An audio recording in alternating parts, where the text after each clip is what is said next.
This morning, the Lord spoke to me earlier this week and wanted me to talk to you about courage in the face of compromise.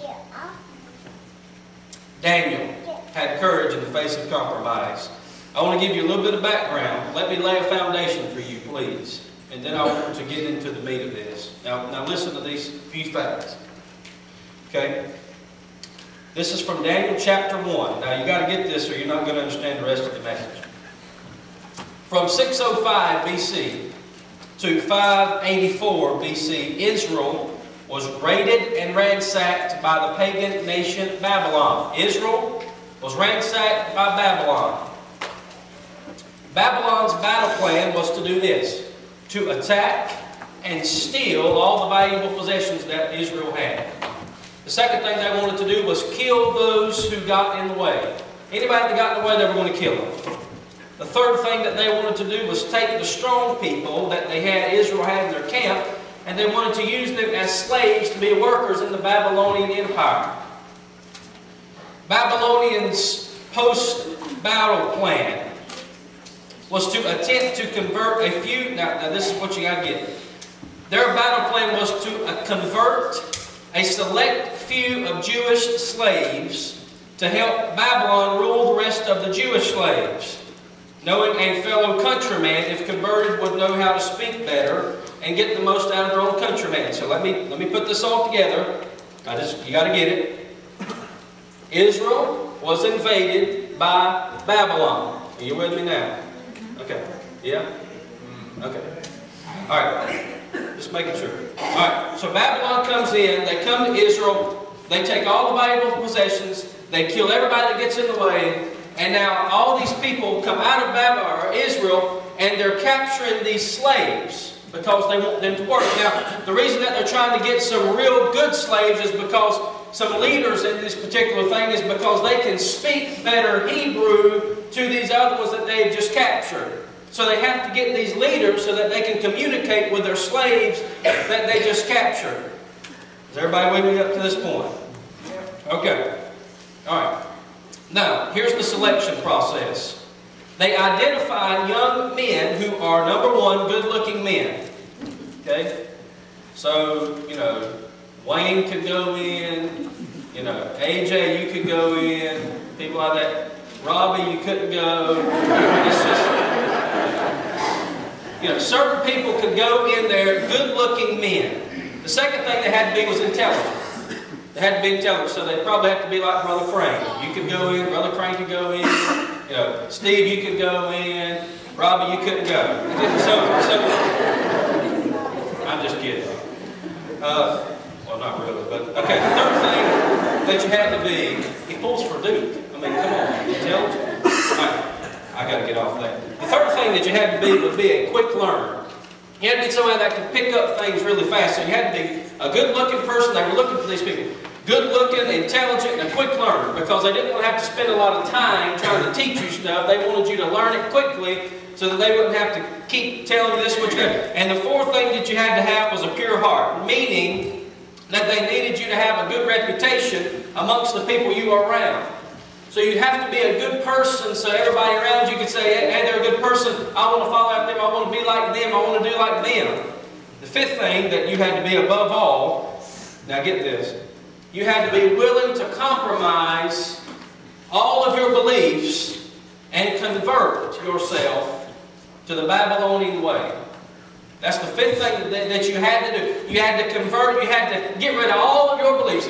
Compromise everything that you had been taught. If you were a Hebrew, you had to compromise everything you'd been taught about God, everything you'd been taught about God being Jehovah, everything you'd been taught your whole life. You had to compromise all that to be a part of this Babylonian empire. Now the result of their plan happened because most of the young men that they chose decided to compromise. But they quickly found out that four of their young men that they chose to compromise, they did not. Four. One of the four men, his name was Daniel. I just got to ask, is anybody hot? Larry, could you cut on some air, sir? I'm seeing a lot of fans and papers and bulletins, and I don't want anybody to get smacked. Chandler, do not pick up a bullet. All right, now let me give you some details about Daniel. I just told you what's going on. I told you that there are four people that did not compromise, and I told you that one of these four, his name was Daniel. Now let me give you some details about Daniel. Now listen to this. In this particular time, Daniel was 14 to 15 years old. He was away from his parents, so it was all Daniel's choice. It was his decision. It was his choice whether he wanted to compromise his beliefs about God and what he'd been taught. He was a young man that had courage, he had conviction, and as he displayed it exceptionally young at his age, and he had courage in the face of compromise. So this is what I'm going to do. We're fixing to get into this now. I just want to give you some background. So today's challenge for you, now listen, I want you to put yourself in Daniel's shoes. Would you cave under the pressure? Would you be tempted to compromise? Would you do what is right, or would you do what would be easy? Because the right thing is not to compromise, but sometimes the easy thing is to give in so that you don't have to fight so hard. Amen. So would you give in? My encouragement for you would be that you would be a man or a woman of courage. You would be a man or a woman of courage to stand with God, not compromise your beliefs, to lean on God when things get tough and come at you at all angles. Now let's look at this. Daniel chapter 1. In the 3rd year of the reign of Jehoiakim, that's a nice word, king of Judah, came Nebuchadnezzar, king of Babylon, into Jerusalem and besieged it. And the Lord gave the king of Judah into his hand, with part of the vessels of the house of God, which he carried into the hand of Shinar to the house of his God. And he brought the vessels into the treasure house of his God. And the king spake unto Ashpenaz, the master of the eunuchs, that he should bring certain of the children of Israel and the king's seed of the princes, children of whom were no blemish. Now this is what we're talking about. These are people that they're bringing to the king. Children of whom there were no blemish, but well favored, and skillful in all wisdom, and cunning in knowledge, and understanding science, and such as had ability to them to stand in the king's palace, and whom they might teach the learning and the tongue of the Chaldeans. Now listen. And the king appointed them a daily provision of the king's meat and of the wine which they drank. Now there's my cup. That's good. So nursing them 3 years, that at the end thereof they might stand before the king. Verse 6. Now among these were the children of Judah, Daniel, Hananiah, Mishael, and Azariah, unto whom the prince of the eunuchs gave names, for he gave unto Daniel the name Belshazzar, unto Hananiah Shadrach, and to Mishael Meshach, and to Azariah of Abednego. We know those names, right? Shadrach, Meshach, and Abednego. Now this is the whole, if you're going to read the book of Daniel, then you have to know this verse if you're going to read the book of Daniel. And this is the verse I want you to get. Verse 8. This is the whole key to the book of Daniel. But Daniel purposed in his heart that he would not defile himself with a portion of the king's meat, nor with the wine which he drank. That's good. Therefore he requested of the prince of eunuchs that he might not defile himself. Now I want you to say a word with me. Purposed. Everybody say purpose. Purpose. Now say, in his heart. In his heart. Okay. And look at 9. Now God had brought Daniel into favor and tender love with the prince of eunuchs. And the prince of the eunuchs said unto Daniel, I fear my lord the king, who hath appointed your meat and your drink. Can you help it? That's good. For why should he see your faces worse liking than the children which are of your sort? Then shall he make me endanger my head to the king. And then said Daniel to Melzar. Now let me just tell, hold on, because I lost one. I lost some of you out there. Verse 10, the prince of eunuchs said to Daniel. See, Daniel had already told this guy, look, bud, I'm not going to drink your drink. I'm not going to eat your meat. I'm not going to do that. I'm not going to, because I have purpose in my heart that I'm not going to defile myself with the king's junk.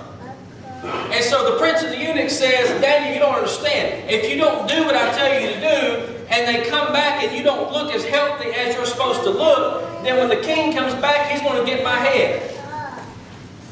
All right, verse 11. Then said Daniel to Melzar, whom the prince of eunuchs had set over Daniel, Hananiah, Mishael, and Azariah, Shadrach, Meshach, and Abednego, prove thy servants, I beseech thee, 10 days, and let them give us pulse to eat and water to drink.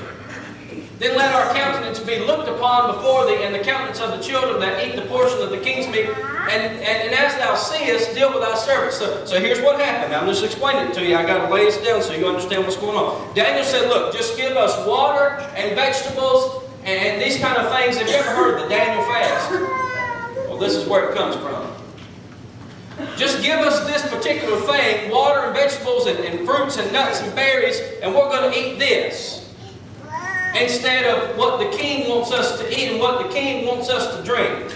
That's good. That's good. All right, 14. So he consented to them in this matter and proved them 10 days.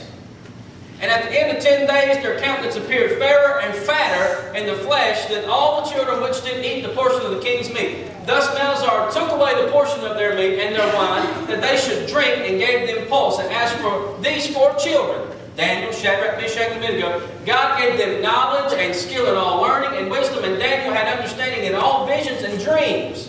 And now at the end of the days that the king had said he should bring them in, the prince of eunuchs brought before them to Nebuchadnezzar. And the king communed with them and among them, and all was found none like Daniel, Shadrach, Meshach, and Abednego. Therefore stood they before the king. And in all matters of wisdom and understanding that the king inquired of them, he found that 10 times better than the magicians and astrologers that were in all his realm. And Daniel continued even unto the first reign of the king of Cyrus. Okay. So let me give you an important observation that I want you to understand. Babylon and Chaldeans are referring to the same people. You know, when we read this earlier, they said that they wanted them to get a Chaldean tongue. They want to speak like the Chaldeans. It's the same thing as Babylon. It's the same thing. So why are the words different? Let me tell you. Babylon refers to the nation of Babylon. The Chaldeans refer to the culture of Babylon. Just like, for instance, you and I say, we live in America, but we speak English. Okay? Everybody understand?